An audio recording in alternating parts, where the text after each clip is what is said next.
dietitians here at the World Trade Center Health Program.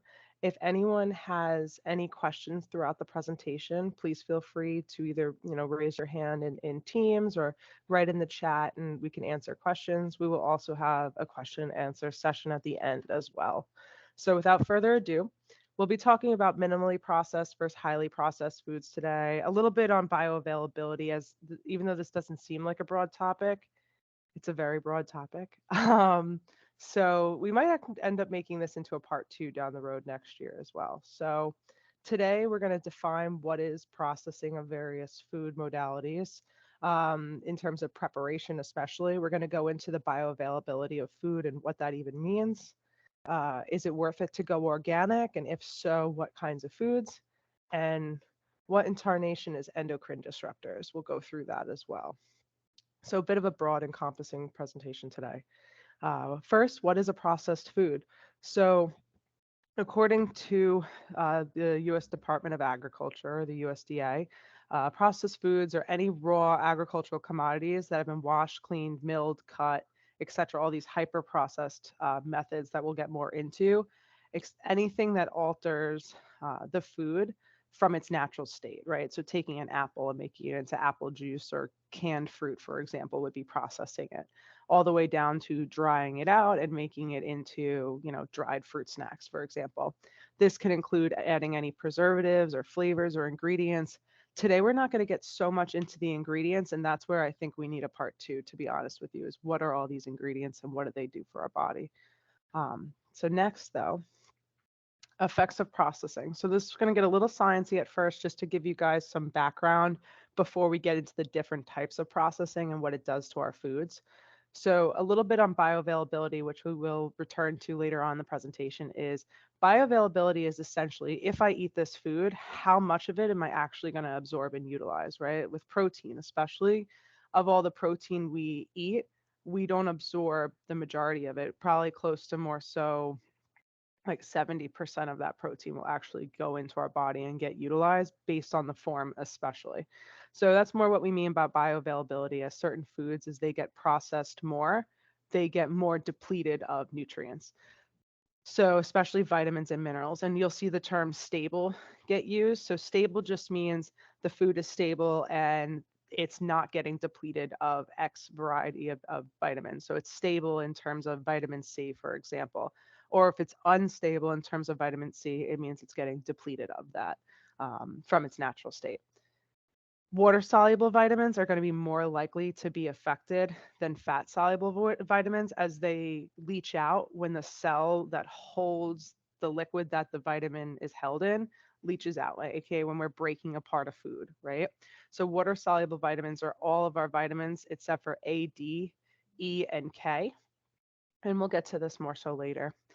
Um, and then the most unstable vitamins to note is our folate, our thiamine, so those are B vitamins, and our vitamin C, right? Our more stable of the vitamins can be niacin, vitamin K, vitamin D, which is fat soluble, biotin, and B5, which is pantothenic acid. So let's get into more of the types of food processing. So we're not going to go through each individual one today, but you'll see overall canning food. I think most of us know what canning is.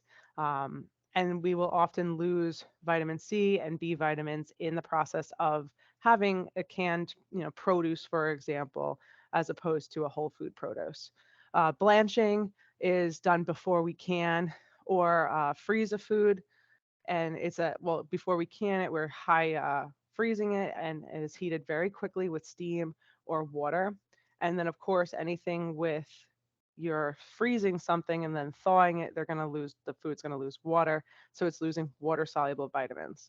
uh, with the fertilizer, most plants or crops are produced with fertilized soils, and those soils can contain lots of nitrogen in it, and that can tend to reduce the vitamin C in those crops, for example. Heat exposure, of course. So if you're heating anything, cooking certain foods, it's going to affect more of those water soluble vitamins, like we talked about, especially with regard to freezing. But we often get the question, should I buy frozen produce or fresh produce? The answer truly lies more so in the time of year, right? So if it's around May especially, I'm going to try to buy my berries fresh cuz they're going to be more local, right? But if I really want to eat my berries and it's December and they're coming over from California, I'm going to want to buy them frozen. So even though there's going to be some water soluble vitamin loss from that, it's much better than the berries that get sprayed to Guam with added preservatives and pesticides and then are shipped over to us in New York and then could be degraded up to 50% of its nutrient value, which would be more than what would have been done with the freezing, for example. And then you're adding all that extra processing onto it. So knowing the seasonality of your produce is important and trying to eat within the seasons of the year or buying frozen when it's out of season, for example. And New York State does keep up to date with, in season and out of season produce on their website. Dehydration. So when you're drying something out, let's think about it. We're going to be losing water, right? So if we're losing water, what are we likely losing? That's the theme of this slide. Water soluble vitamins. So like vitamin C, for example, is especially lost when we dehydrate different plants. So say I'm doing a dried mango snack, which is a lot of sugar. I'm also going to be losing a lot of vitamin C with that as well. And then when it is dried more, water helps to make us feel full, right? In conjunction with fiber, protein, and healthy fat. So it can also make that product more energy dense and harder to fill us up as well. You're going to notice that theme as we go along. The more processed something is, the less likely it is to make us feel full. So types of processing also include pasteurization, high pressure processing, milling, and peeling. So the reason why I placed an image of like a whole grain versus a refined grain on the side here is you could see on the left the whole grain has the bran layer that has a lot of vitamins in it, and especially fiber and phytonutrients that help us to fight inflammation and make us feel full, especially. Also, the whole grains contain the germ, which is similar to the bran in that there's more nutrients in there, especially your fatty acids too. So, like some healthy fats. So when we process different grains, like in the process of milling, or we're peeling food and breaking that down, or doing high pressure processing or high intense heating, we can be breaking down different fibers, especially. And really, what we get out of that is more of a refined grain, which would leave us with more so just the endosperm, which really has, some protein in it, not enough to consider like a whole food source of it, right? We probably get what, 3 to 4 grams of protein in a slice of white bread, right? And of course, just straight carbohydrates. So now we took something that, even though, say, a whole grain slice of bread can be about 100 calories, versus a white bread could be about 100 calories as well, you're going to be getting more bang for your buck with the less processed whole grain because you're going to get more fiber and vitamins and minerals and healthy fats with that versus the refined grain. So just thinking of it almost from a budgeting standpoint of bang for your buck in terms of your calories. So of course, less processed is better, but we'll move on to more of why this matters real quick. So we touched upon the vitamins, and for many of us, it's like, all right, well, what does the B vitamins even do for me? Why do I even care if this is getting leached out in my food? Or why do I care if vitamin C is not as prevalent? Um, Vitamin C acts as a potent, one of the most prevalent actually antioxidants in the body, and actually helps us to make new skin cells or new cells in general for our body. It helps with repair of those cells and can help impact, of course, immune function. In terms of our B vitamins, they help us with our energy, right? Our nervous system. They help us to make red blood cells. They can also help us to break down blood sugars, right? Break down sugar, and they're vital for metabolism. So the name of the game is always to try to get as much vitamins, minerals, protein, fiber, healthy fat for our calories or our buck that we're taking in. But we don't want to discriminate against cooked food because that's what made us, different from the caveman, right? We started learning how to make fire and cooking our food, and that did a lot of great things for us as mankind. And that you're cooking away bacteria and other pathogens that can cause major foodborne illness, right? I would never eat raw pork. I don't want to develop worms or anything. It helps to break down indigestible parts of food that we probably would never eat unless it was cooked. I don't know about you guys. I don't eat potato skins unless they're cooked, right? Um, it can make food more tasty, right? I'd rather eat cooked meat than raw meat, unless it's sushi. Improperly chewed food can be it can be much more difficult to digest, right? So also improperly cooked food, in some cases, which we'll get to, can actually reduce the nutrient capabilities. Eating raw food requires more energy, so we have to take more time to chew and break it down. And sometimes when we cook foods, it makes nutrients more available. I'll get to the next. So some foods are actually better off for us cooked, right? So let's look at asparagus. Asparagus, when we cook it, we're breaking down some of the fibrous cell walls. So now our body can kind of get after it and get in there and absorb, some of the folate, the vitamin A, vitamin C, vitamin E, versus maybe it would get more mixed up with that fiber and pass through the body as opposed to getting absorbed. Mushrooms, when we cook mushrooms, we're actually breaking down a substance called, I can never say this word right, agarigine, potential carcinogen that's also found in mushrooms. So we're breaking down. Sometimes plants actually produce what's called phytochemicals or phytonutrients, and they're meant to help us. And sometimes they're meant as a defense mechanism for the plant to hurt us, right? So that's an example in that case. So when we cook the mushrooms, we're reducing that potential carcinogen and can actually release ergothioneine, which is a helpful antioxidant for us. So we took something and made it less helpful and made it more helpful. Spinach, iron, magnesium, calcium, and zinc are more available to be absorbed when spinach is cooked down. Tomatoes is an especially interesting one, as when you break and cook the tomato a little bit, it can help to release more lycopene, about 130% more versus eating it raw. So I'm not saying never eat tomatoes raw, but you're going to get a little bit more out of it when you cook it. It's all about eating variety, right? Cooked carrots contain more beta carotene because you're breaking down more of those cell walls and more of that fiber so your body can get in there and absorb it. And potatoes are nearly indigestible, like we were talking about. We touched very little on, but touched about it a little bit until it is cooked. And let's just think about the logistics of it, biting into a raw potato and also how unpalatable that would be.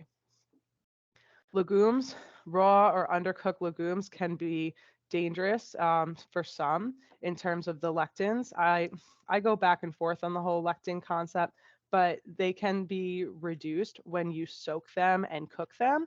So if you see certain naturopaths or certain individuals and they tell you don't eat beans, they're terrible for you because they contain lectins, we actually can break them down and cook them out. And beans are an incredibly helpful, healthy food to consume because it contains about 10 to 15 grams of fiber per cup, where broccoli is closer to 5 grams of fiber, right? It's very hard to find a food that's above 10 grams of fiber per serving. That's more than most supplements, to be honest with you. Meat, fish, and poultry. I don't know about you guys, but I'm not going to go eat too much raw meat unless it's sushi grade because of risk for pathogens like E. coli, for example, or salmonella. Some foods are better off raw, though. And this is very, very, very individualized, right? So if someone has IBS, I would tell you to look away and don't even listen to what I'm saying right now with this slide, right? Raw broccoli would be painful, cabbage, onions, garlic, no way. But for those who can tolerate it, raw broccoli contains 3 times the amount of sulforaphane, which if you guys listen to Dr. Rhonda Patrick, which is she's one of those prevalent podcasters out there, or if you're out looking in the media, sulforaphane is one of those heavily touted phytonutrients that actually packs a very potent punch in terms of reducing systematic inflammation in our body, right? So we can get more from raw broccoli. Cabbage can, when we cook cabbage, it can destroy this enzyme called myrosinase, which plays a role in cancer prevention.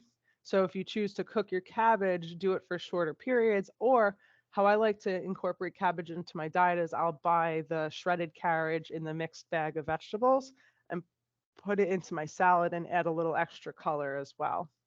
Raw onion is an antiplatelet agent, and it can contribute to heart disease prevention. Cooking the onions will reduce more of this antiplatelet agent. Garlic, sulfur compounds found in raw garlic have anti-cancer properties.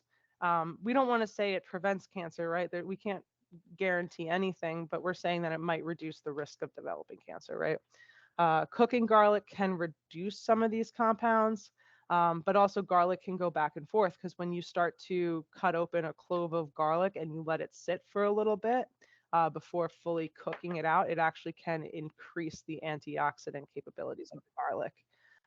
You want to definitely refer to Katie's 10 tips for cancer prevention presentation that she did last month. It's up on the website and it's really, really helpful. It's an awesome one. When it comes to garlic, I was looking around. There's not a lot of hard, fast evidence. Like, should I do the minced garlic? Should I not? From what I was looking at it, and again, there is not a lot of hard, fast evidence on this. It appears, though, that with the minced garlic, it doesn't often say the source of the garlic or how old the garlic is. And certain companies might bleach the garlic. It's very individualized based on the company that you're looking at. Sometimes there's different ingredients that's added to it that can go affecting the antioxidant capabilities of the garlic. So even though it might be frustrating some people, I would opt to tell you to avoid buying the minced garlic, and if you can, make your own or buy the pre what would be the term pre-peeled garlic cloves, and maybe you mash some and store it in some olive oil in some ice cube trays, which I'll give you an example of this later in the presentation. That can save you some more time. But if it means you not having the garlic between the minced garlic versus never having it, I would tell you to maybe consider the minced garlic. This again would be something we would revisit at another presentation when we go through ingredients, as the information out there right now is not very clear if what brands are adding the bleach, for example. So I would be looking on an individual basis. And of course, I would highly avoid that if you notice any processing methods in the label that you're reading that would indicate that. More importantly, that we're going to get to, besides should I cook or not cook certain foods, is what is ultra processed foods, right? And that's the main point of this whole presentation, right? So ultra processed foods are and beverages are products that are formulated from industrial processing like fractionation or hydrogenation, for example, that can contain industrial derived ingredients. So like red dye 40 or the yellow dyes, for example, or the hydrolyzed soy, for example, is another one. And these processing or ultra processing techniques, they differ from more basic traditional methods that we had gone through, in that these techniques that include, like I said, fractionation, hydrogenation, hydrolysis, extrusion, molding, and pre-frying.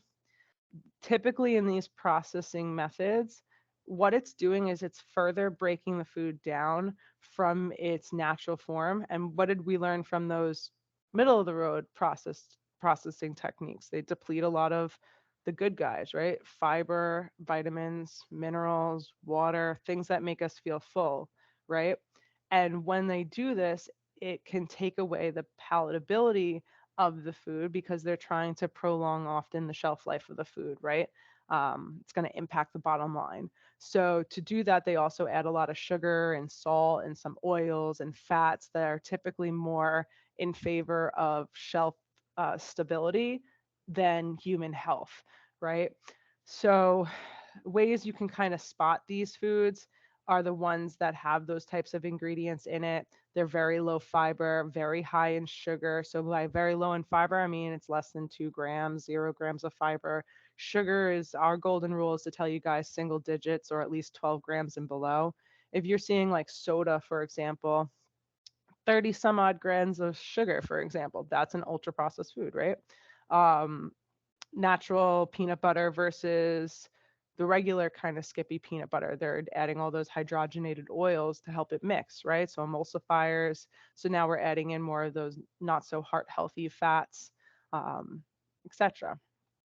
And we, of course, if I didn't state this clearly enough, is we really want to avoid the red dyes, as they've been shown to be linked to various various they are carcinogens. They've been linked to various cancers. Some foods in this class, like we were saying, the sodas, right?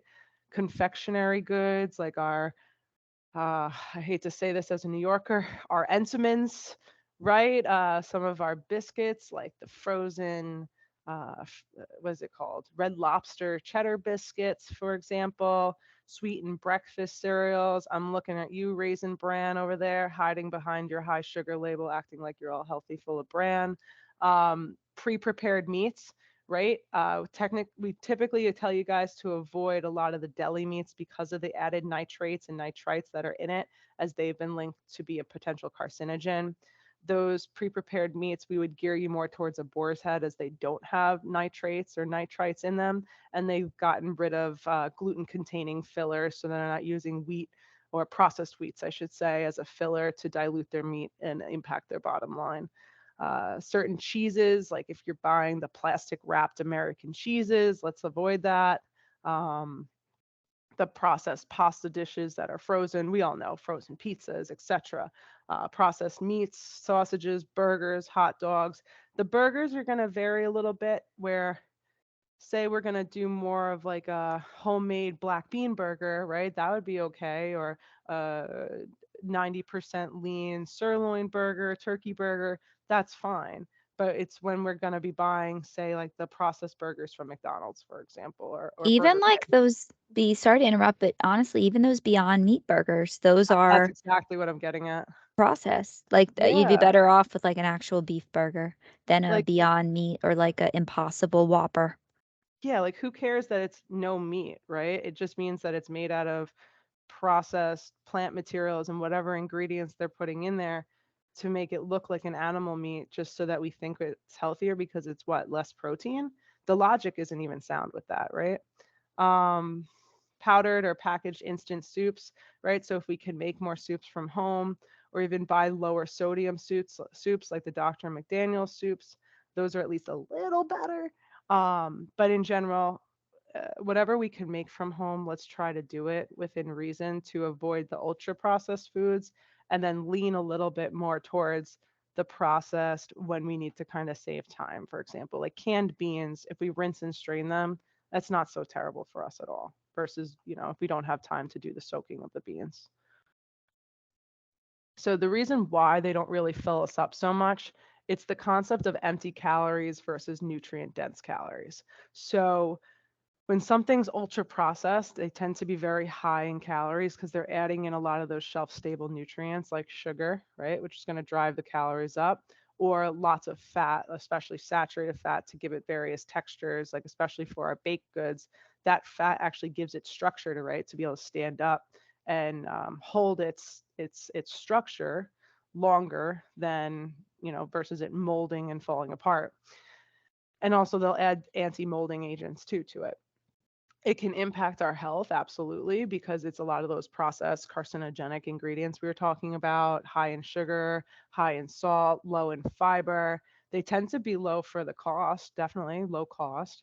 And do they help to offset disease though? No. So even though I'm saving money on buying ultra processed foods now, I'm probably increasing my healthcare bills down the road. So is it really worth it to save a buck on it? No, that wouldn't be good logic. And because it's so processed, because it's lacking a lot of that fiber that makes us feel full, a lot of processed snacks are not very high in protein, or that protein's been so degraded that it doesn't really hold its satisfaction factor to it. And there's not a lot of healthy fats that combine to make us feel full. It's easier to eat a lot of it, right?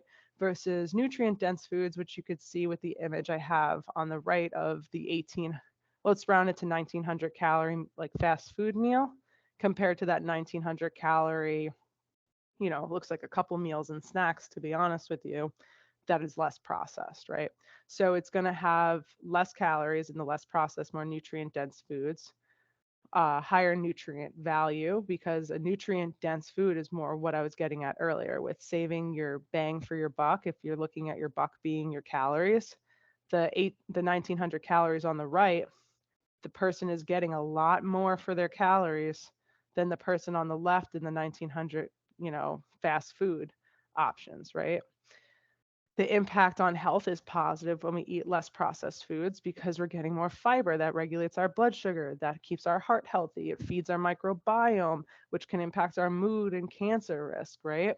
The value for the money is high because, okay, um, maybe I'm going to spend a little bit more, right, on some less processed foods, but hopefully it reduces my cost when I'm getting older in terms of my healthcare costs.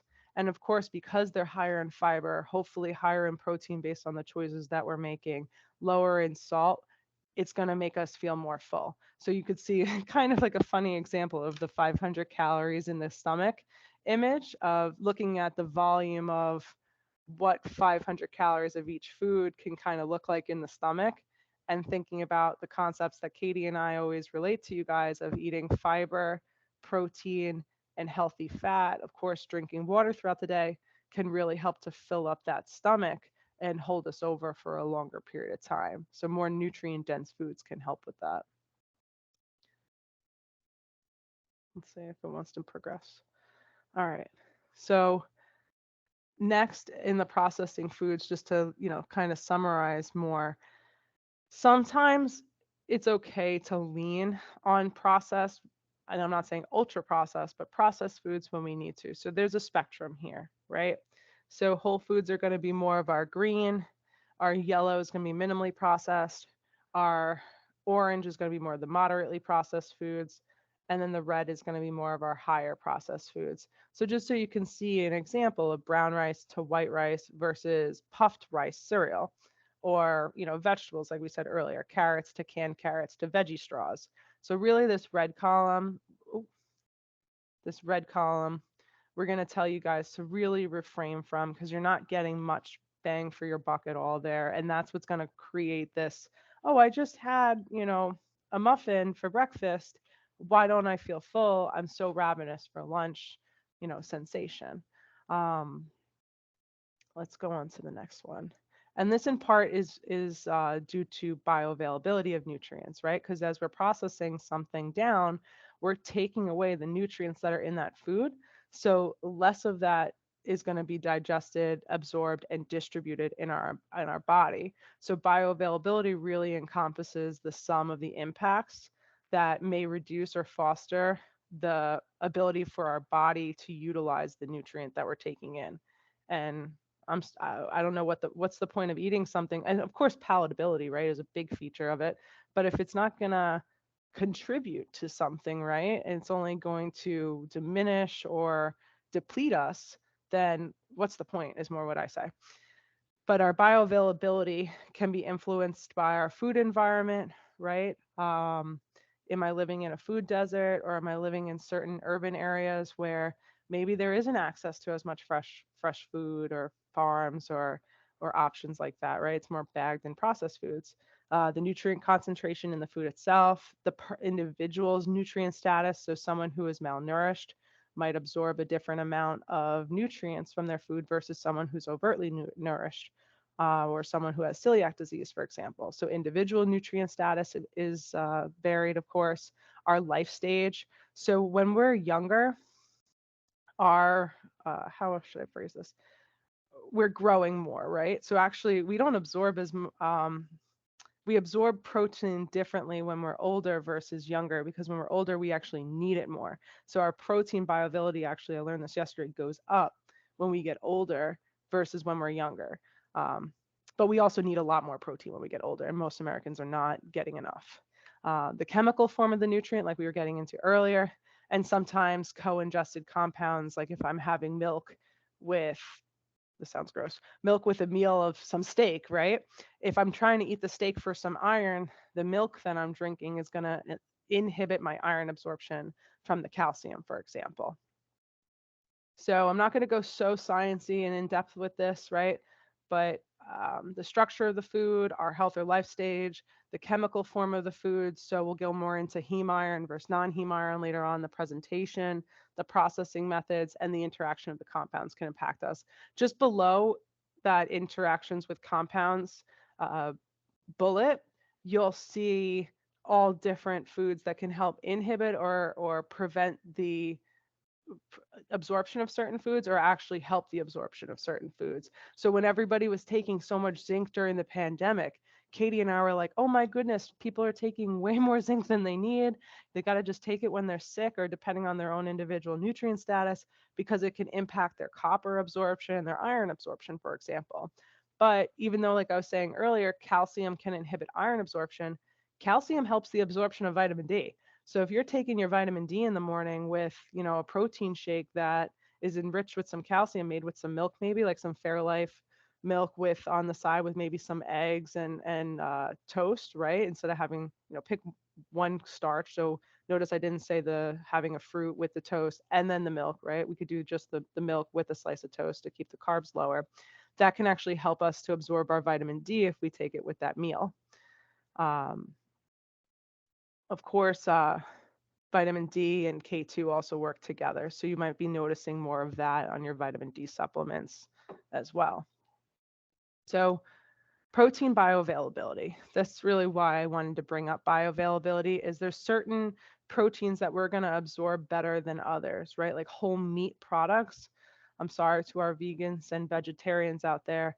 Uh, it's easier for us to absorb protein from chicken, fish, beef, eggs, and pork, for example, than it would be for us to absorb proteins from, say, beans, brown rice, oatmeal, nuts, and seeds, because those proteins, those animal based proteins, contain what you call heme iron. And that's going to be much more absorbable by our body. And those proteins also contain 9 essential amino acids.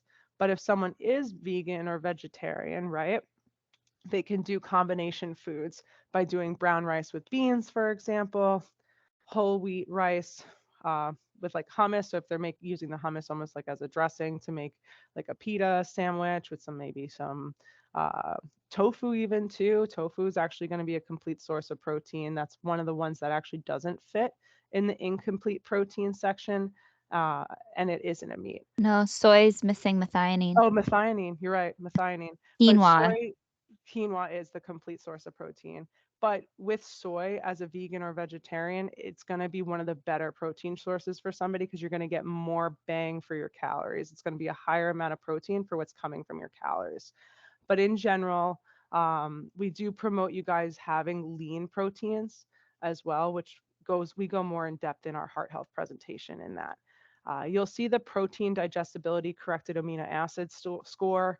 Really, all that is, and it's outdated now until they finish making a new scoring system.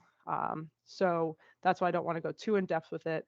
But if you see that chart on the screen or you look up the PDCAS AAS scoring, you'll see a whole list of proteins and which ones you're going to be more likely to absorb. Like an egg is one of the more bioavailable forms of protein versus, say, beans, right? Processing when it comes to proteins and bioavailability also affects our eggs, right? So we have pasture raised eggs, we've got organic, we have free range, cage free. What do I make of this, right? So on the chart on the left, you're going to see pasture raised at the top. And if you notice the color in the center of the line graph going down is more of a deeper orange. And that's meant to symbolize when you have a pasture raised egg. Notice I'm trying to enunciate and not say pasteurized. A pasture raised egg involves allowing the chicken, or the hen, I should say, to run around at a greater square footage. And when that happens, you're able to have a lower saturated fat content in the yolk and a higher omega-3 content. What helps to give it more of that deeper orange color is that aside from the elevated omega-3s, there's more vitamin E and vitamin A in that yolk. So again, colors of food really demonstrate to us how potent the vitamins and minerals are in our food, right? So that's why when Katie and I say eat the rainbow, we're not just saying, hey, we like colors and colors are fun. No, it comes from a point that, say, if you're eating more red foods, you're going to maybe get more lycopene, for example, right? More orange yellow, more vitamin A, vitamin E, like with the eggs. Now, organic can maybe mean that the hen is getting more like the bugs and the grass in their diet like they would with the pasture raised when they're running around on the farm. But the organic doesn't necessarily mean they're getting the square footage, right? Like the 108 square feet to run and roam around that the pasture raised egg is getting. So that's what would make it a better quality option. Free range is also good. It's just a smaller square footage, right? And free range and pasture raised and organic also means no antibiotics, which we'll get to a little bit more in the presentation. But animals are given antibiotics to not just protect them from bacteria, right, and keep the livestock alive, right? But also it makes them bigger. And we are what our food eats. And we may become a bigger person potentially by ingesting these antibiotics consistently in our food. More of the reason why I would be concerned too is if those antibiotics are getting into my system, then it might be affecting my gut microbiota and the amount of what you call diversity in the gut, right? So you want to have a diverse amount of different strains of bacteria that's helpful in the gut. So if we're taking in antibiotics unnecessarily, it can kill off our good bugs that keep us healthy, that might reduce certain forms of cancer in the colon, for example. Uh, Cage free. Um, don't really waste your time, money, or energy on it, to be honest with you. Often it just means that the cage door was allowed to be open for 2 hours. Doesn't even mean that the chicken jumped out and really moved around much. So I would just not even waste my time on that. Vegetarian feed. Sometimes that just augments more so the color of the shell, not necessarily the nutrient quality. So I've had some patients with good intent come in and say, "Oh my gosh, I'm eating the brown eggs now."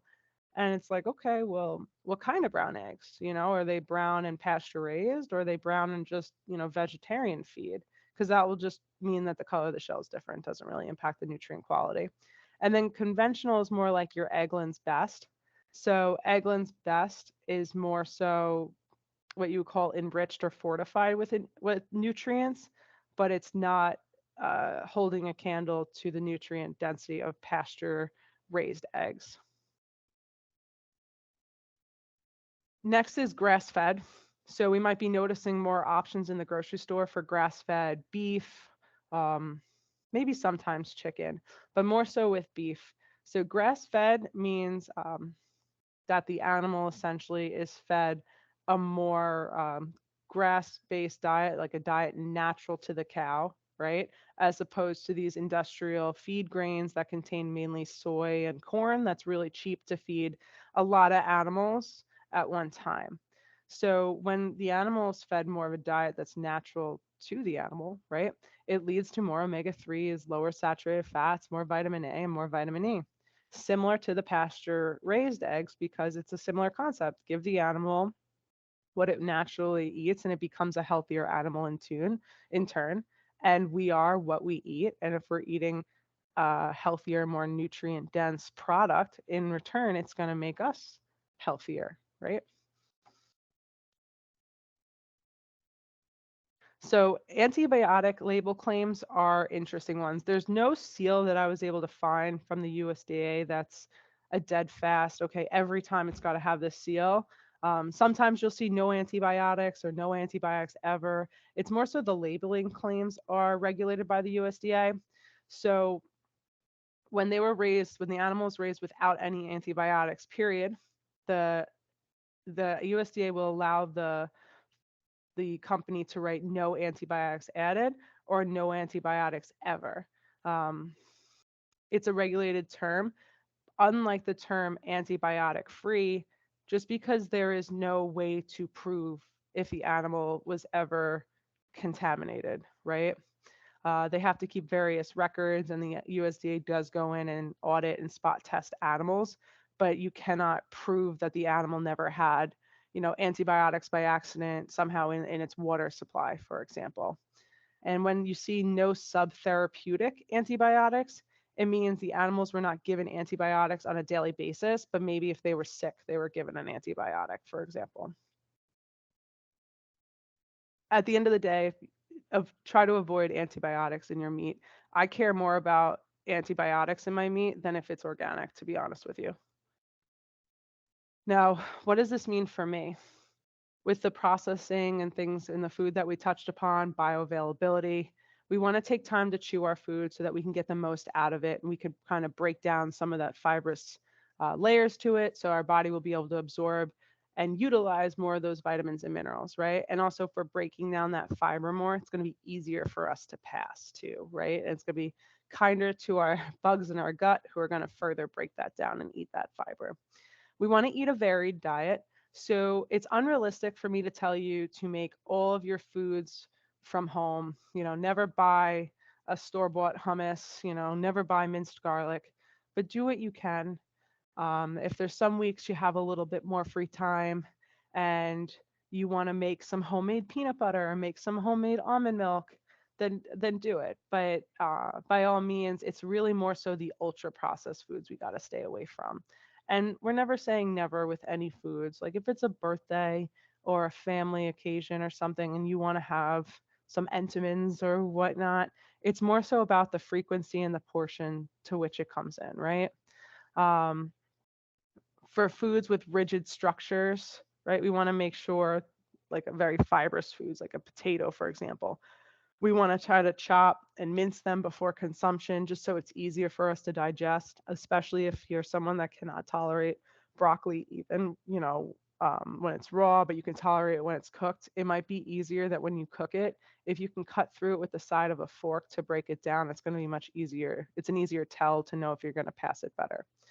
If you are vegan or vegetarian, maybe it might be good to consider like a protein powder, right? That may seem like a highly processed option, but it can maybe help the individual to take in more protein per calories within their day. But they can also lean more towards foods like nuts, beans, certain vegetables like edamame is a soy-based vegetable that has about 9 grams of protein for a fourth of a cup when it's dried, and fortified grain products like oatmeal.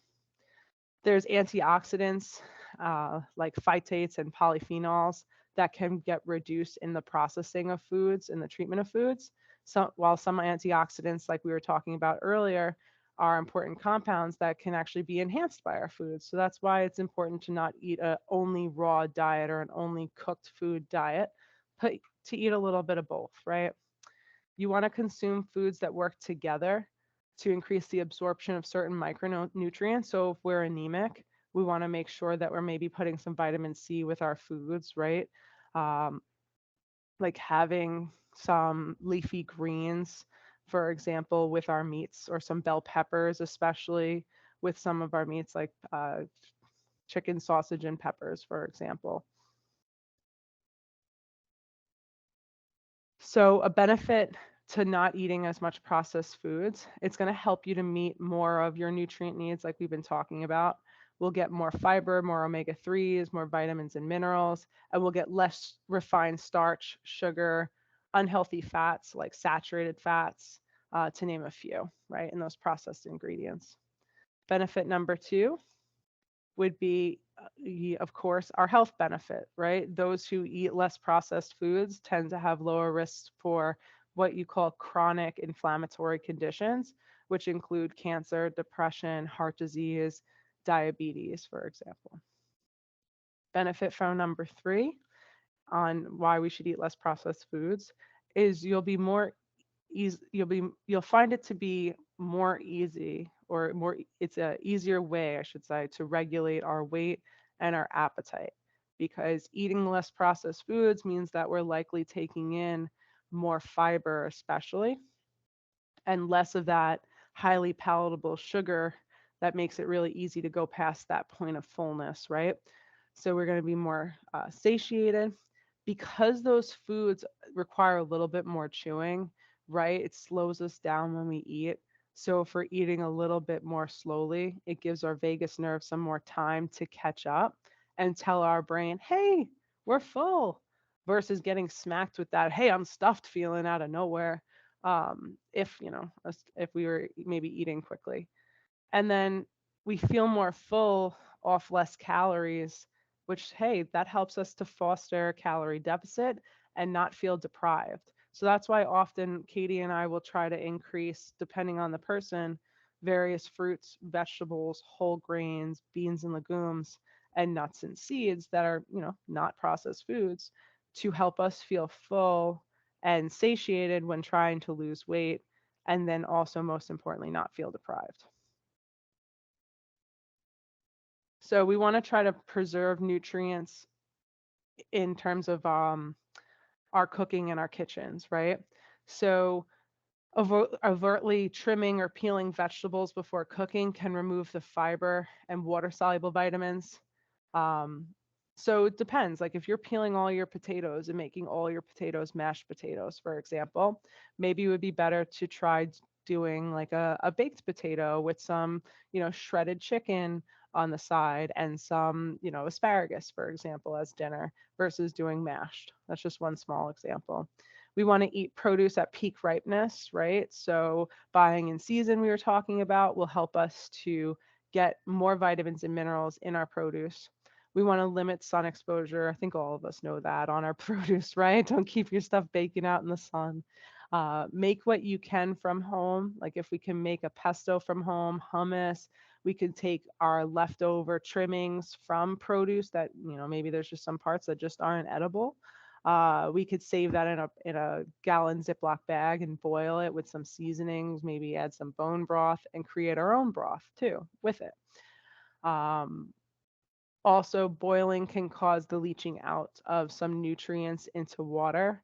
I had a patient, she was really cute. She said her father grew up during the Great Depression, and I wouldn't recommend doing this at all now. But people used to boil their produce and things, and then for normal cooking purposes, and then they would save the water and then drink it so they can get the potassium and other nutrients that had leached out. I'm not telling us to do that, but that was just more of an interesting thing. Alternate cooking methods, right? If we're frying, oh really? See, exactly. Um, I'm just looking in the chat. So also something that we want to consider is our cooking methods, right?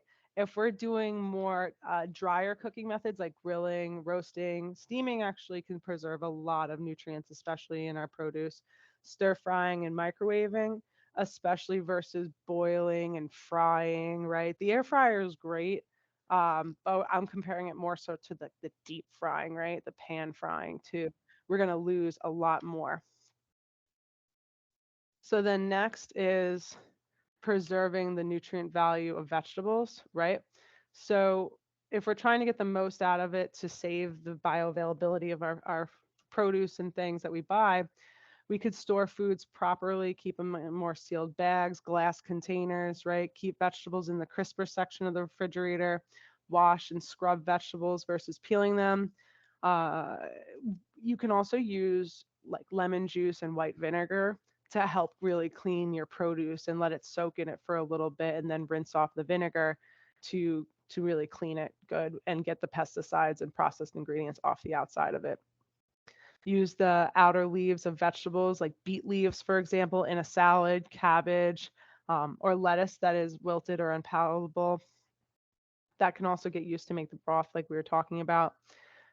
Often people will throw away the broccoli stems, but that's also edible. You can steam that as well to get the most out of your food. We can batch cook from home, freeze if you want, if you're not going to eat it within under a week. If you boil your vegetables, say like you're saying, save the water, you can make it into a stock. When you could use that water to boil with the saved gallon of Ziploc bag of your trimmings to make your stock, for example. We can use fresh ingredients whenever possible. Use anti-mold refrigerator liners. I have that in my fridge. It really did make a big difference with how long my bell peppers lasted. And you can get all this stuff on Amazon. And of course, cook foods quickly. So if you're going to buy seafood, to prevent it from going bad and to utilize the most of your fresh stuff, cook seafood within 1 to 2 days, especially to get the most out of it.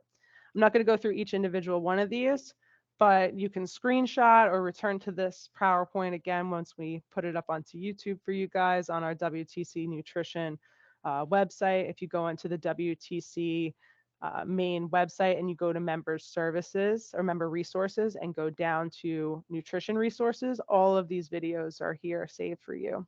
So these are just some fun ways, especially using cold water to preserve our fruits and vegetables. Like the vinegar we were talking about earlier, right, is a good way to clean.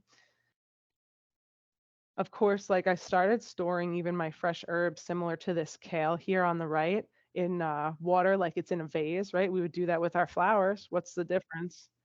And then, hold on, there we go. Um, like we were talking about with the minced garlic not being the greatest for us, right? We can try to roast up our garlic and mash it and put it into some of these ice cube trays, similar to like what we saw here on this slide. And we could do this with fresh herbs, with olive oil to preserve it. So you're just cracking it and putting it onto the pan when you go to knead it. So that's kind of a solution to if we don't want to buy the minced garlic anymore. And then, of course, we can take, if we have too many lemons, we got to make lemonade, right? So we can try to freeze them and freeze the pulp and put it more so into like the ice cube tray we were talking about and pop that into our water, or use the lemon peels and soak them for 2 weeks with vinegar and water to use them as a cleaner, right? So it's the food is getting repurposed to make the cleaner for the food. But now, what about organic, right? Some people question, if I eat organic, will I lose weight? What's the point? So, organic, it's not necessarily better for weight loss, according to recent studies. It said that there was a modest reduction in risk for obesity, which was only 11% associated with organic food consumption. But the problem with this study is if you're eating more produce, you're more likely to be at a lower risk for obesity, right? It's more so, I'm sorry, I'm getting the messages. Sorry, I just lost my train of thought. So, uh, so uh, with the organic produce, there's such a varied amount of pesticides and things that are used too. So this is a hard area to study. It's more so risk for carcinogens and cancer. I would think that if avoiding highly sprayed and laden foods with fertilizers would reduce risk for cancer potentially, right? So organic is really also great more so for the planet too, and that less of these fertilizers and pesticides are getting leached into our water, our soil, our air, and other animals too. So organic is extremely complicated in terms of what qualifies as organic and what doesn't, and it does constantly change. So I did produce this link here for you guys that takes us to the Organic Produce Network here with a whole guide on what is considered organic and what is not. And there has to be certain regulations in terms of where the farm is even located next to other farms to prevent, drift from, in the air of those pesticides being shared in the air. So the way to make sense of this, because organic can be expensive, is the environmental working group does a test every year and looks at what is the most contaminated produce and what is the least contaminated. You want to try to overall aim for produce that has a skin to buy non-organic. If you're going to eat the skin, typically try to buy organic if we have the financial means. But just the fact that we're having the produce still packs a very potent punch on our health. And we don't want to convey to anybody that if it's not organic, don't waste your time. That would be an awful, awful thing to convey. So if you can, and we have the financial means, because I mean, the grocery stores have been, a little different lately for us in the past couple of years. Great. If we don't still have the produce, maybe consider frozen, especially certain times of year. But the dirty dozen, berries are always at the top. Almost every year, you'll see berries towards the top just because they can go bad so easily. And that most of them are coming over from California, so they do have to treat it. Your spinach, if you can get organic, kale, nectarines, apples, especially because we are eating that skin, grapes, right? We're eating the exterior of them, peppers, etc. Try to buy organic if possible. Endocrine disruptors. Endocrine disruptors are a whole other topic in itself, but I think they're important to touch upon when we're talking about the processing of different foods, especially like the wrappers and casings of certain things our foods get put in or heated in, right? So endocrine disruptors, I'm going to jump ahead to help explain, and then I'll jump back to this. So endocrine disruptors can either act as a hormone mimetic or can act as a hormone blocker actually. So they can go into our body and be absorbed in our body, as most Americans ingest about a credit card amount of plastic about a year. Take that one in, right? And that endocrine disruptor can either bind to a cellular receptor and have our body think that it's the hormone that binds to the cellular receptor and causes that cascade effect as if it is the hormone causing that response, or it can actually block the hormone from actually doing its job. So it binds to the receptor and blocks the hormone, say estrogen or testosterone, from its downstream effects for our body, right? So some endocrine disruptors are like BPA, right? So you want to try to buy stainless steel water bottles or plastic, BPA free water bottles. Um, Especially the PFAs. The I'm not even going to try to attempt saying it. Yes, I will. I'm going to embarrass myself. Per perfluoroalkyl alkyl. Um, so PFAs, right? They're widely used in a lot of cookware, right? So you want to look for PFA-free pots and pans, especially. They're in a lot of firefighting foams, and these are the types of chemicals that can live for a very long time in our body. Um, I'm not going to go through this entire list, but the most important thing when it comes to getting rid of these endocrine disruptors is trying to eat a very varied diet, trying to avoid takeout, right? Because the plastics and things that our food get put into, and now that food's hot and it's absorbing the plastics that is in our takeout containers, and then therefore that goes into our body, right? So we want to try to avoid that. We want to try to minimize heating plastics in the microwave. Check in with the environmental working group. They're awesome, especially not just because of the organic clean 15 and dirty dozen stuff, but they actually have a tap water database. And I went and I live right, Smithtown area, and I found that there's, 19 different pollutants in the water there. And then it's looking at, okay, what kind of filtering systems correspond now with these ingredients or contaminants that I'm seeing in my water, for example, right? That's ways that we can defend ourselves. These products can be often processed in our fragrances, our hair care products, our soaps. So the environmental working group also has an app called Skin Deep that you can utilize, or Think Dirty. And then there's also Yucca, which is free, and you can scan the barcodes of your various products. Sometimes it's fun to do this with friends if you're nerdy like me. And you can see what products that we have that maybe we should use up and get rid of and then replace with something else. And then often these apps will recommend a replacement. And then, of course, cooking with cast iron or stainless steel is always a great option. Washing our hands often, right? Sometimes our skin actually absorbs some of these things. Especially Turning after you touch receipts. That's what I was going to say, Rec but it doesn't last a long time with the receipts. Like it's on your skin, but you don't, unless you're really holding it for a really, really long time, you're not absorbing a ton of BPA that way. Because I used to be a freak about it and like not want to touch the receipt because of it. And then I looked into it, I'm like, oh, it's really not that much, you know?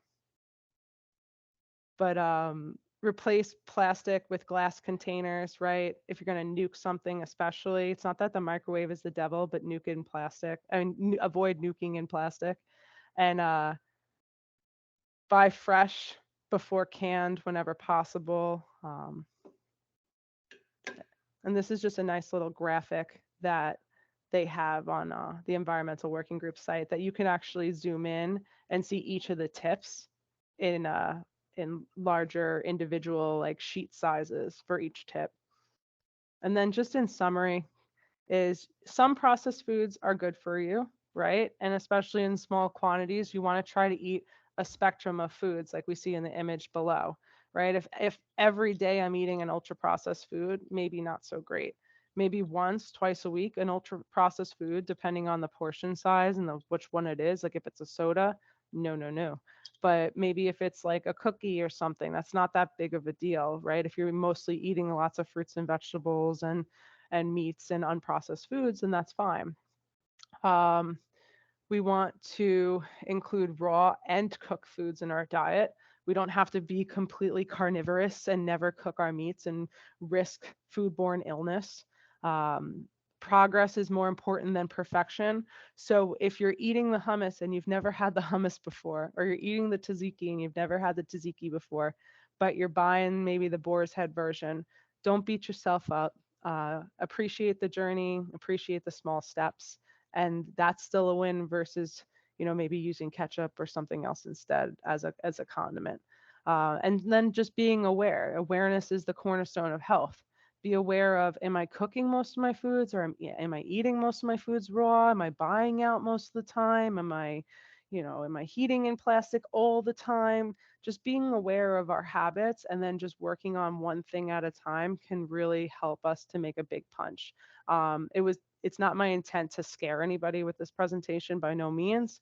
It's more so about giving control into your hands to make the best choice for you, essentially. And process is not necessarily terrible. If you want to have, some tofu, that's technically a processed option. Some protein powder, that's a processed option. Canned beans, that's a processed option. But you want to take the steps to maybe rinse your canned options if you can, or vary your tofu with maybe chicken, with grass-fed beef, for example. I know we went over a lot of different topics today in the overarching topic of processed versus unprocessed foods, but I do want to say thank you to everybody for your participation in this presentation. And does anyone have any questions regarding the material that was covered?